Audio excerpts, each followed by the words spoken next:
I'm not very familiar with it, but I want to correct that this plan did not was not created by us in NCDC, nor my office. I believe it's a plan that was formulated by national planning. But as far as our records concerned, it's not a plan from our office. It's a plan that I believe was made at the national level.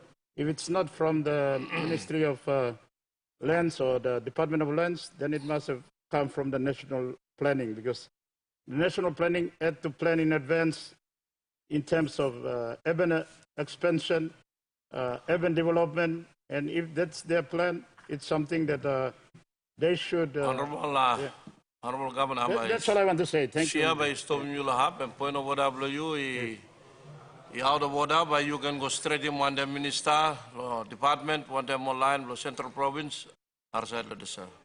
Now may I ask him, honorable member of the central Bougainville. But we don't have a supplementary, so you like ask him, but you ask him, no, ask him, honorable member of the central Bougainville. Speaker, thank you, long, look so long. Ask him one question. Question blow me, big question too much, but let me concern him, PNG power long, low Bougainville. As you know, President's PNG power is bukan along Arawa. Na continuous disruption long power long Arawa. We cause him plenty problem through all business houses long Arawa, especially when we're trying to restore services. So ask him me along Minister Blong Public Enterprises. Let me legal questions. So for number of times now, in fact, for 3 months, power law Arawa has been down. But continuously I've asked for reports from PNG Power Office, Long Arawa, but Office Law is not really coming up, assisting in coming up with a report on the status of the power in our town. Can the minister assist us to get PNG Power to restore power in our town? There was a time when it's been down too long, 1 month. Office Law me inquire one time PNG Power Law, and the only part that they needed was only about 480 kina. The power was down for a month because of the 480 kina. PNG Power could not afford, so from the office we facilitated to pay for that spare part that was then installed, and then power come with. So, Minister, my good Minister, if you can assist, giving assurance long all customers long our town, long restoring the power long our. Thank you, Mr. Speaker. Honorable Minister. Thank you, Speaker. I'd like to thank the member for Central Bougainville, the member for Central Bougainville for this very important question. At this stage, Mr. Speaker, I am not really sure as to what is the precise reason for the power blackout that we've been experiencing on the island. It may be to do with the generator, the diesel generator breakdown, or to do with the faults in the transmission line, or even to do with incompetence on the part of those who are managing that facility on that island, and maybe their failure to interact or communicate with the air overseas in Port Moresby. But, Mr. Speaker, if it is to do with a breakdown in the generator, we have funds that I can assure the good member that I will make it my duty to ensure that we purchase a new genset for the very important town on Bougainville.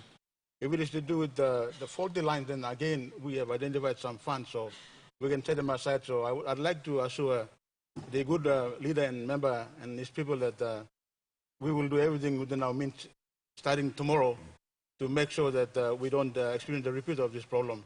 We have some funds now, so we can be able to purchase a generator if need be. Thank you, Mr. Speaker. Honorable Member of Long Batari. Thank you. My question without notice is directed to the Prime Minister.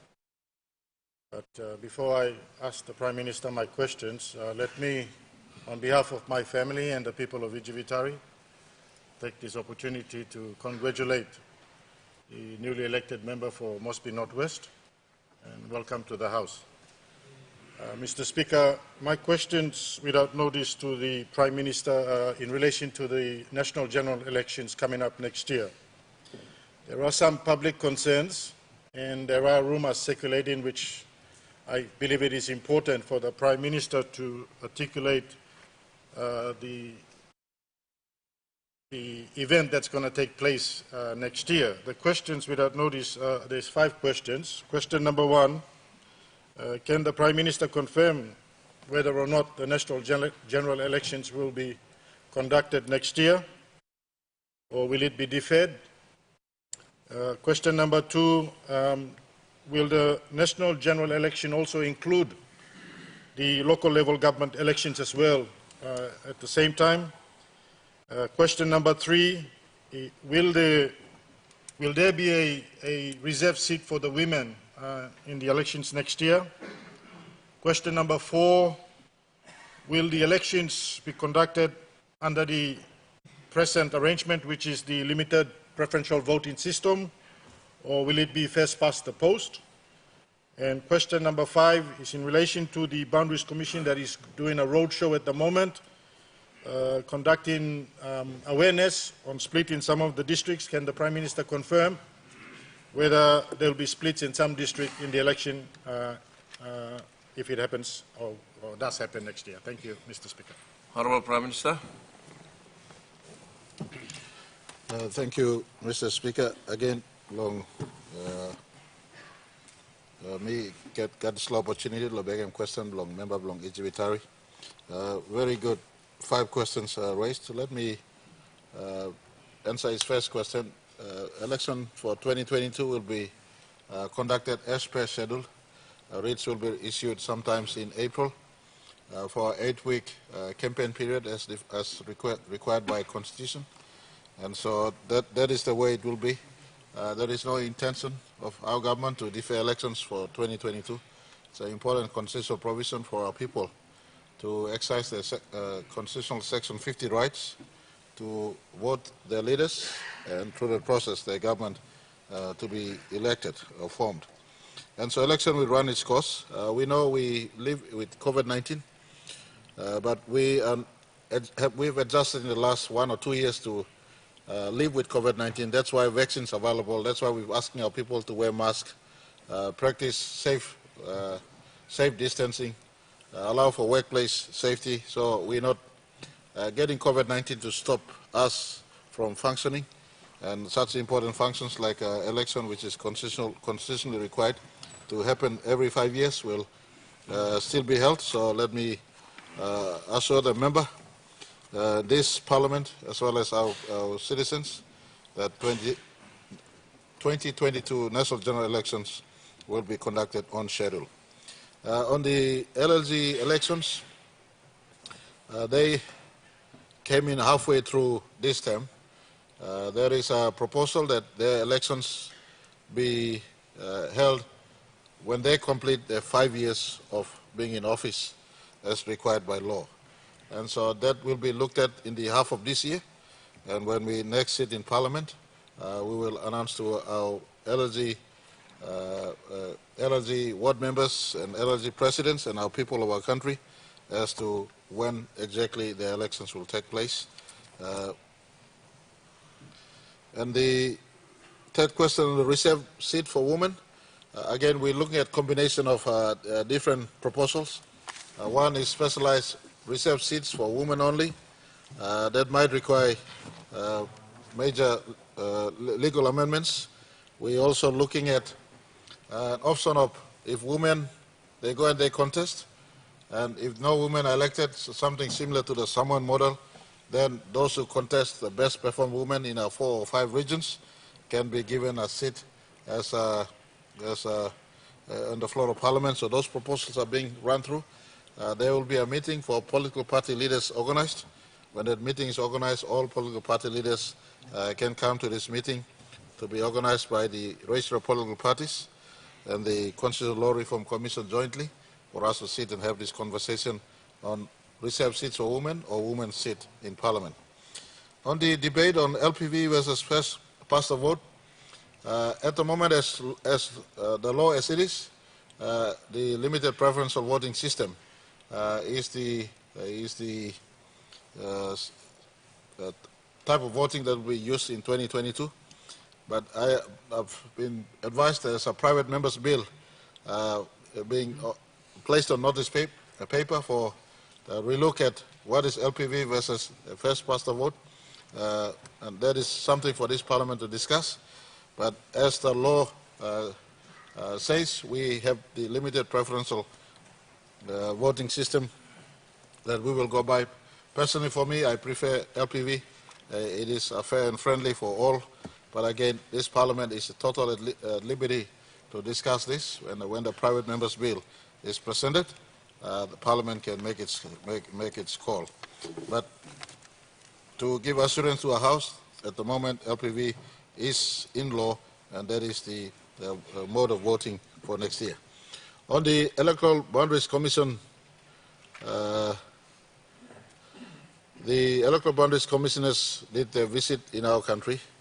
Instead of having a fully fledged visit throughout, there are a few electorates that had huge population and huge landmass were visited and consulted. The report is yet to come before Cabinet and to Parliament. When that comes in, we will allow the process to flow from there. But certain electorates like Talasia, for instance,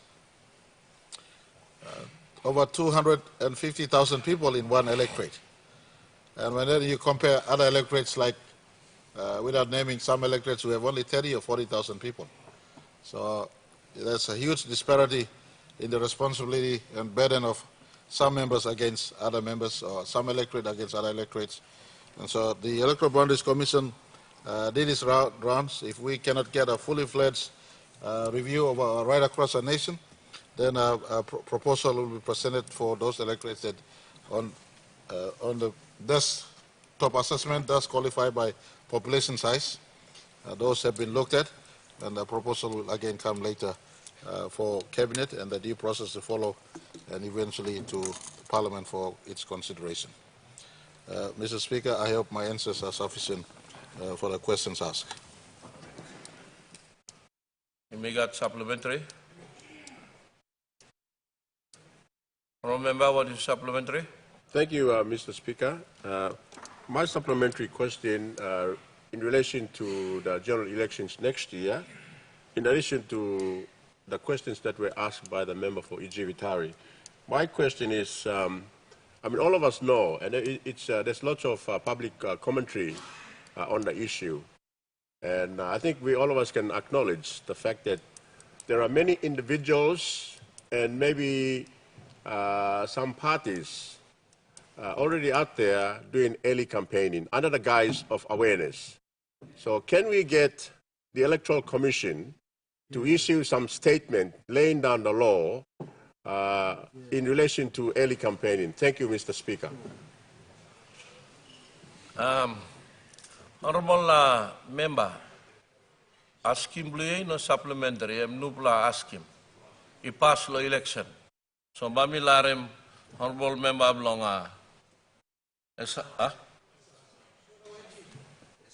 esa ala long, ask him question long. Remembering first of all the people of Esala. Yes. And also for the opportunity now, let me first of all just very quickly congratulate the Honorable Lohia Samuel on his arrival in this Honorable House. Mr. Samuel fills a very big shoe of another Papuan leader in the former Prime Minister, Sam Kerem-Rauta. And he represents one of the most strategic part of our city. So the burden is onerous, but he also represents the voice of our Motu Koita people, the indigenous, in a time when their very existence is under threat, in a time when the issues about their land is a big concern. So I want to, on behalf of the Asala people, assure our support for the Honorable Leader in pursuing these issues which have now become national concerns. My supplementary question, Mr. Speaker, Honorable Member, is it a supplementary or are you asking a new question? It's a supplementary question on elections. Okay. And adding to the issues raised by the Honorable Leader for IG Vitari. So, and I seek clarity on the question of common role update. Common role update and how the government intends to approach that.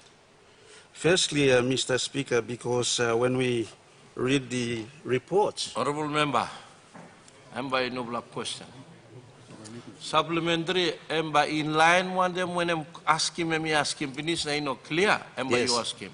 Yes, You ask him the common role update now, I'm no block ask him. I'm not been asking him the common role update. No, but that's part of, So, with respect.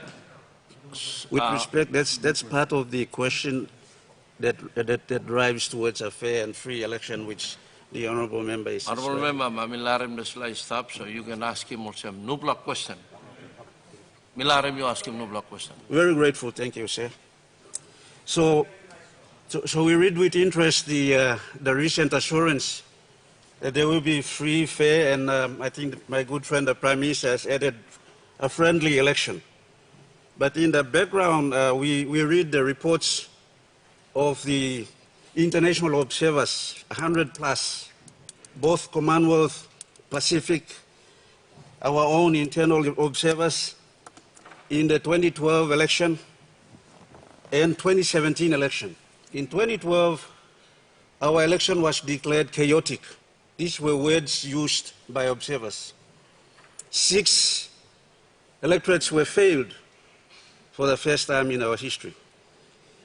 2017, unfortunately, it's become worse than 2012.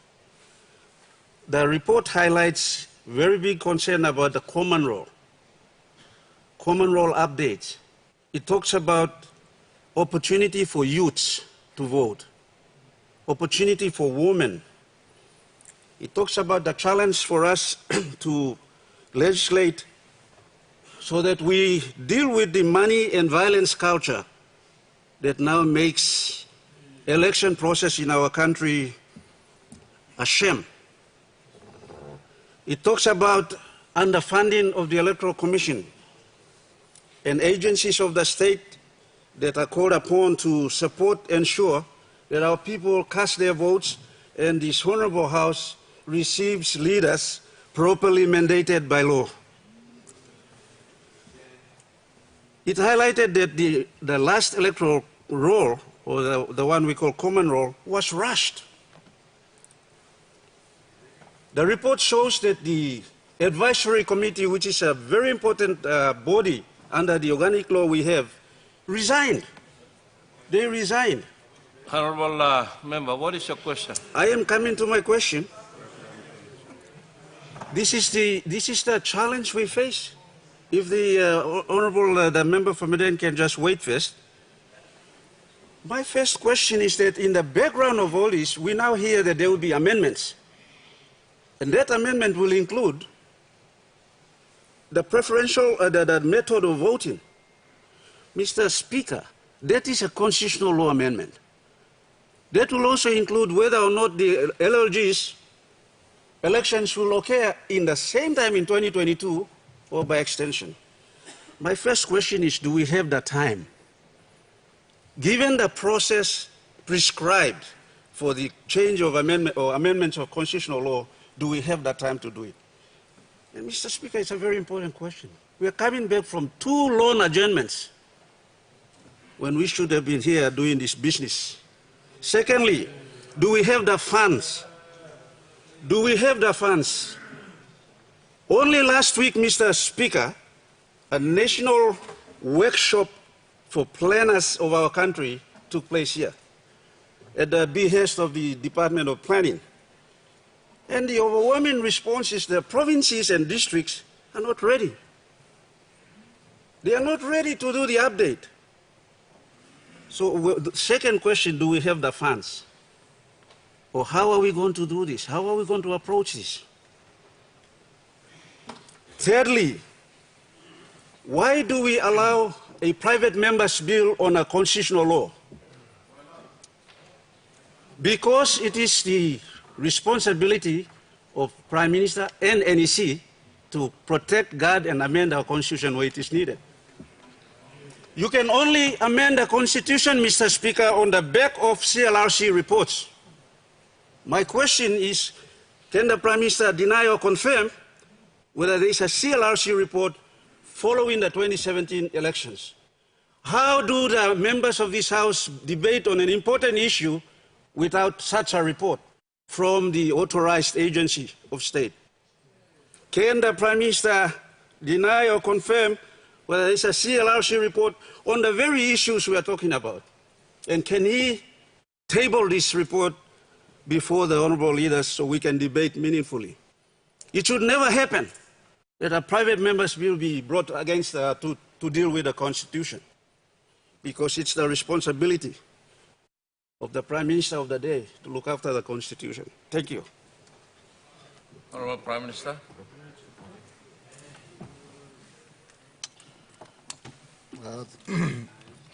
Thank you, Mr. Speaker. Let me say thank you to my good friend, the member for Esala, for his very important supplementary questions, or rather new questions, that is associated with the earlier question. Election is an important occasion for every nation, especially every democratic nation. And the Marape Basil led coalition of government do not intend to sabotage 2022 elections. We intend to ensure that our citizens have a fair and equal opportunity to cast a vote for the leader of their choice, to ensure that we complete 2022 elections much better than the past elections that has been held in our country. We can't blame the past, but we must work better for the future, and 2022 presents us an opportunity. So those who aspire to be prime ministers can also have a fair opportunity to be prime minister and form government and be in government. And so talking about no time, or do we have time, I concur with him that time is running out. Time is running out, and for us all to work. But however, with the 7 months that we have left before the writs are issued, we can squeeze work program in by all sectors of government and all layers of government to ensure we arrive at 2022 elections in June and July, a better place for all of us to go and cast our one vote, and for all of us to ensure that the votes casted are processed for counting and declarations. So time is running out, but our government will do our concerted effort to ensure our best endeavors is given to support few important activities that needs to take place before 2022 elections. And as the good member and leader has indicated, the update of common roll is an important requirement for us to progress good elections in 2022. So coming back to, do we have funds? When you associate the update of common rolls, when you associate that with all election preparations, time and funding are two important prerequisites to have a very good, safe elections. Let me inform this House. We are conscious that we need to ensure adequate funding is secured to get all necessary preparations for elections ticked off for 2022. So, Treasurer and Planning Minister and Finance Minister and the whole of government is cognizant to the fact that we need to have sufficient fund to ensure 2022 elections is delivered safely.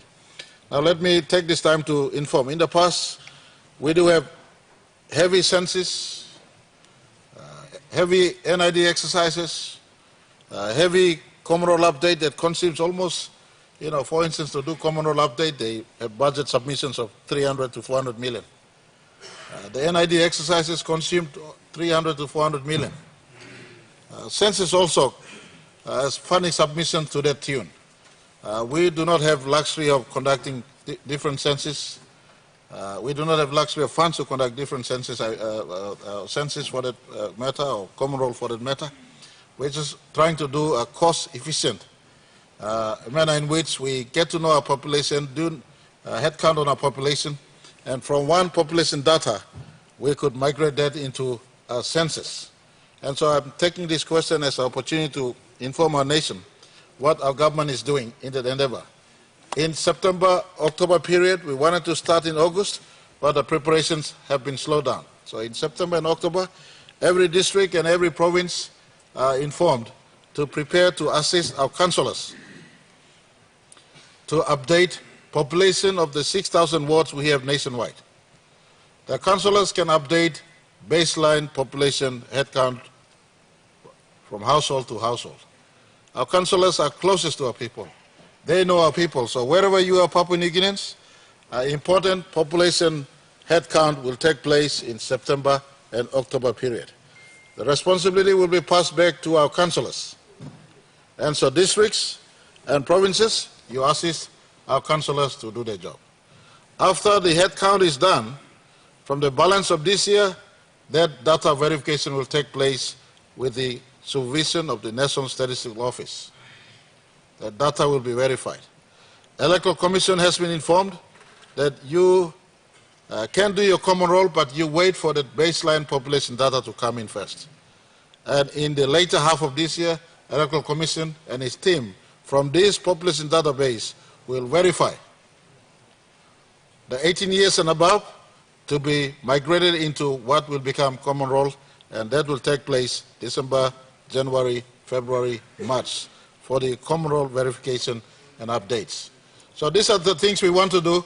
Time has run out. The onus is up to us as leaders who have resources on disposal at districts, resources for disposal in the provinces to assist this national program that we want to do so that we have a good population data in 2022.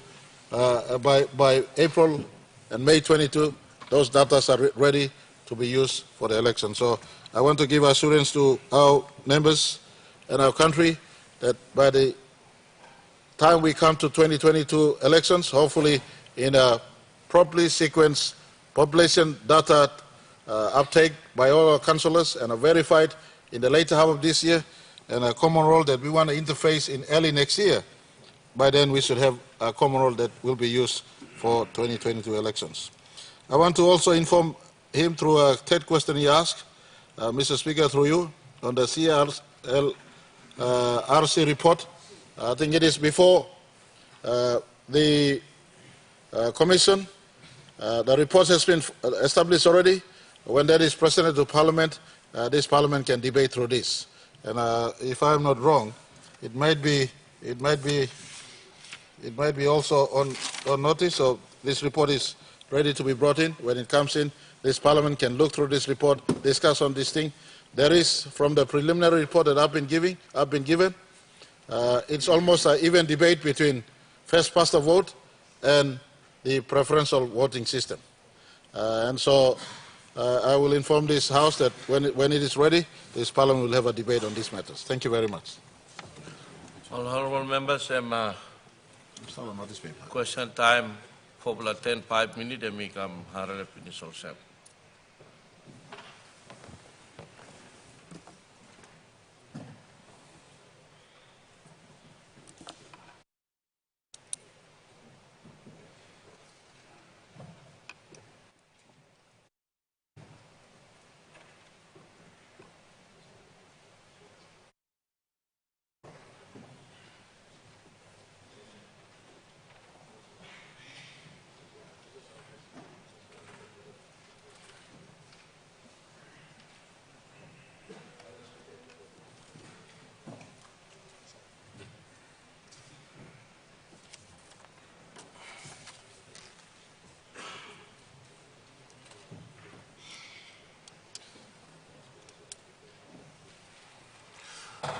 Honourable members, pursuant to statute, I present the report of the Auditor General on the audits of the accounts of Enga Province.